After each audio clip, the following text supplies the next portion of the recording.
everyone. Today in this session we will study about noun. So what is a noun? Noun क्या है? Noun को हिंदी में हम बोलते हैं संज्ञा.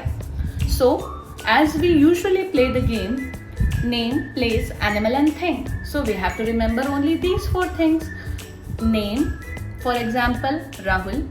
Place, for example, school, any school.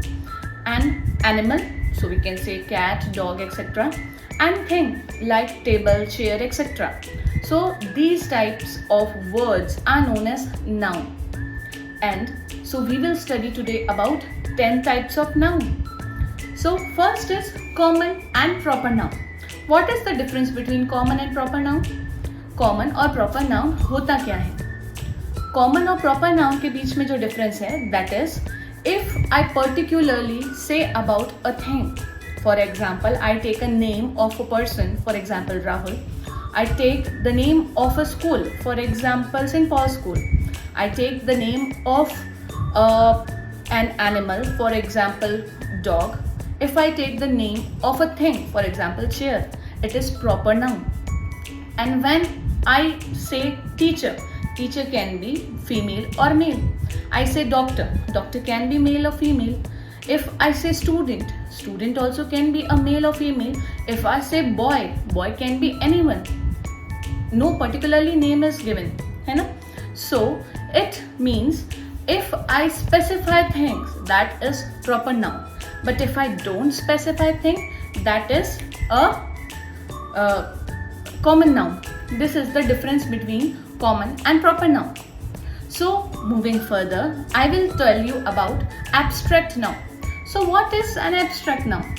Abstract noun वो होता है जिसके अंदर कोई भी फीलिंग का पता चलता है. फीलिंग या कोई इमोशन या कोई किसी की क्वालिटी, जैसे कि honesty, loyalty, freedom. If I say that person is brave, soldiers are brave, so that is also a quality. It is emotion that I am happy, I am sad. तो ये सारे types of words जो होते हैं, they are known as abstract noun. Moving further is concrete noun. What is a concrete noun? Concrete noun are those noun which can be seen and which can be touched. इसका मतलब कि जिसे हम देख सकते हैं, जिसे हम छू सकते हैं और जो जगह घेरता है, that is known as concrete noun. For example, apple, flower, chair, table, etc. इसे हम देख भी सकते हैं, इसे हम फील कर सकते हैं और ये जगह घेरती है. So it is known as concrete noun. And then collective noun. What is collective noun? You must have heard that herds of elephants are coming. Herd of elephant means group of elephant, है ना? School of fishes. So they are known as collective noun.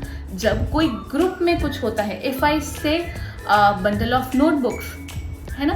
And if I say bouquet of flowers, so they are known as collective noun. ठीक है? Moving further is countable and uncountable noun. What is countable and uncountable noun? जिसे हम count कर सकते हैं, that is known as countable noun. और जिसे हम काउंट नहीं कर सकते, that is uncountable noun. जैसे कि अगर मैंने बोला आपको notebooks, we can count the notebooks. अगर कोई म्यूजिक कॉन्सर्ट है, अगर मैं उसके अंदर आपको कह रही हूँ लोगों को काउंट करिए, तो sometimes you can and sometimes you cannot. जब हम नहीं काउंट कर पाते, that is uncountable noun. If I say count sugar, can you count sugar?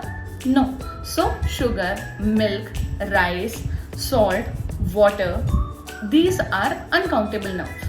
And copies, tables, chairs, etc. are countable nouns. Moving further is compound noun. What is a compound noun? Compound noun वो होता है जिसमें हम दो words को join करके एक नया word बनाते हैं. For example, black plus board, blackboard.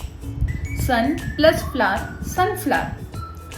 इसी तरह से जब कोई दो वर्ड्स को हम मिक्स करते हैं और एक नया वर्ड बनता है, that is known as compound noun. Moving further is possessive noun.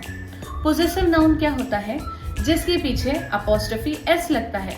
Apostrophe s मतलब कि this thing belongs to me.